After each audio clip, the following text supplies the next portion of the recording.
Iran से इस वक्त की बहुत बड़ी खबर आ रही है जो हम आपको बताने जा रहे हैं। ईरान में खामेनेई की हत्या की कोशिश हुई है। ये बड़ी खबर इस वक्त आपको बता दें, ईरान के पीपल्स मुजाहिदीन ऑर्गेनाइजेशन का दावा है ईरान में बेतल अंकाबुत कंपाउंड के पास भारी गोलीबारी हुई है। इस गोलीबारी में 100 से ज्यादा लोग मारे गए। ये बड़ी जानकारी आपको दे दे। खबर यह है कि सुबह की नमाज के दौरान अयातुल्ला अली खामेनेई से जुड़े कॉम्प्लेक्स के पास ये लड़ाई शुरू हुई।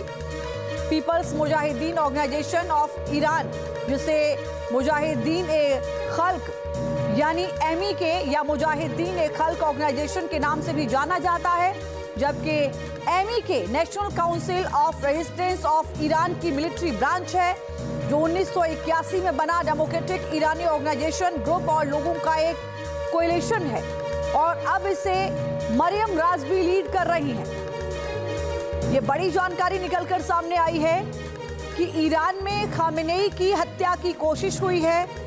इस पूरी घटना के अपने आप में कई मायने हैं। आप सोचिए, एक और इस तरीके का अंदेशा खामेनेई को सता रहा है कि उनकी हत्या हो सकती है, जिसके चलते उन्होंने आगे किस तरीके से ईरान को चलाया जाएगा, वहां के शासन को चलाया जाएगा, इसमें शासनिक तौर की बड़ी जिम्मेदारी लारिजानी को दी है। अपने उत्तराधिकारी को भी चुन लिया गया, हालांकि आधिकारिक तौर पर ऐलान नहीं किया गया है जो जानकारी सामने आई है उसके मुताबिक। लेकिन खामेनेई ने उस स्थिति के लिए भी पहले से प्लान तैयार कर लिया है कि अगर अमेरिका और इजराइल के हमले में खामेनेई को कुछ होता है तो आगे ईरान में शासन किस तरीके से आगे बढ़ेगा, इसकी बड़ी जिम्मेदारी जो है वो लारिजानी को दी है। लेकिन इस बीच अगर उनकी हत्या की कोशिश होती है, उन पर हमला होता है, तो ये अपने आप में कई बड़े सवाल खड़े करता है।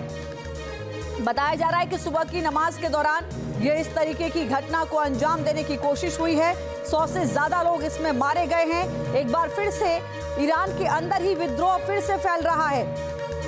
मधुरेंद्र इस वक्त हमारे साथ फोन लाइन पर जुड़े हैं। मधुरेंद्र, एक और जहां लगातार अमेरिका ईरान में टेंशन बढ़ रही है, खामेनेई को डर भी सता रहा है कि उनके साथ कुछ भी हो सकता है और यही वजह थी कि उन्होंने लारिजानी को एक बड़ी जिम्मेदारी आगे शासन चलाने के लिए दी। लेकिन इस बीच अगर ये हमला उनकी जान लेने की कोशिश के लिए होता है तो ये अपने आप में कई बड़े सवाल खड़े करता है। मधुरेंद्र, देखिए, बिल्कुल डर वाजिब है और जिस तरह से हमला उनके ऊपर किया गया, जिस सुनियोजित तरीके से किया गया, जिस जगह पर किया गया, जिस तरह से सिक्योरिटी क्लियरेंस को तमाम धत्ता देते हुए किया गया, वो अपने आप में चिंता का कारण जरूर है। क्योंकि इस वक्त अमेरिका का फोकस जो है, अगर हम देखें तो इस वक्त ईरान पर हमले से कहीं ज्यादा ईरान में सत्ता परिवर्तन का है और उस सत्ता का सबसे बड़ा मुखिया जो है कोई और नहीं बल्कि खुद सुप्रीम लीडर अयातुल्ला खामेनेई है। और ऐसे में खामेनेई को इस तरह से टारगेट जो किया गया है वो बता रहा है कि किस तरह के कोवर्ट ऑपरेशन, किस तरह के दरअसल आतंकी ऑपरेशन और किस तरह से उनके तमाम सुरक्षा कारणों को धत्ता देते हुए उन तक पहुंचने की कोशिश की गई है। तो ऐसे में लारिजानी को ये जिम्मेदारी देना, ऐसे में उनकी सुरक्षा का नेतृत्व देना अपने आप में ईरान को अपनी सत्ता को बचाने के सबसे बड़े कदम के तौर पर देखा जाना चाहिए। और जाहिर है इसके बाद ये भी देखना दिलचस्प होगा कि किस तरह से घटनाक्रम आगे मोड़ लेता है, क्योंकि कई ऐसे लड़ाके हैं जो पकड़े गए हैं, उनसे जांच चल रही है, उनसे पूछताछ चल रही है। उसके बाद ईरान का रुख क्या सामने आता है। के हवाले से एक बड़ी खबर है, अमेरिका ने मिडिल ईस्ट भेजे हैं 12 और F-22 फाइटर जेट। ये बड़ी खबर, 7 रिफ्यूलिंग एयरक्राफ्ट के साथ भेजे गए सभी फाइटर जेट। मिडिल ईस्ट में अमेरिका के 150 फाइटर जेट तैनात। अमेरिका ने ईरान की चौतरफा घेराबंदी की है। F-22 फाइटर जेट दुनिया का सबसे बेहतरीन फाइटर जेट माना जाता है। जिस फाइटर जेट को भेजा गया है और यह संख्या 12 है, उसकी आप खासियत को समझिए। अमेरिका ने आज तक किसी भी देश को ये नहीं भेजा है। अमेरिका की अपनी ये पावर है और अगर इसका इस्तेमाल मिडिल ईस्ट के लिए अमेरिका कर रहा है तो इसका अंजाम और इसका रिजल्ट क्या होगा जा सकता है। बड़ी खबर, ईरान से तनाव के बीच इजरायली मीडिया के हवाले से एक बड़ी जानकारी। बेन गुरियन एयरपोर्ट पर देखा गया यूएस का रिफ्यूलिंग एयरक्राफ्ट, यानी अमेरिका इजराइल में अपने एयरक्राफ्ट को तैनात कर रहा है जिससे युद्ध के हालात में फाइटर जेट को आसानी से फ्यूल पहुंचाया जा सके। बहुत महत्वपूर्ण मूवमेंट देखने को मिल रही है अमेरिका की ओर से। ईस्ट में अमेरिका की सैन्य ताकत और बढ़ गई है। अमेरिकी डिस्ट्रॉयर यूएसएस जॉन फिन भी सेंट्रल कमांड पहुंचा है। मिडिल ईस्ट में अमेरिका के कुल 12 वॉरशिप तैनात हो चुके हैं। ये बड़ी जानकारी आपको दे दें, कई दशकों में मिडिल ईस्ट में ये अमेरिका की सबसे बड़ी तैयारी है।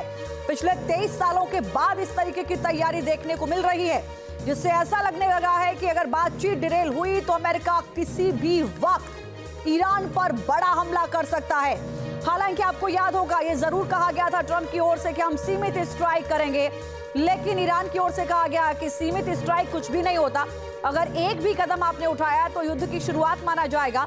और ऐसे में जो तैयारी है वो यही बता रही है कि अगर 26 फरवरी की वार्ता विफल रहती है तो अमेरिका बड़ा कदम उठा सकता है ईरान के खिलाफ। आपके मोबाइल पर तुरंत आएगी ब्रेकिंग न्यूज।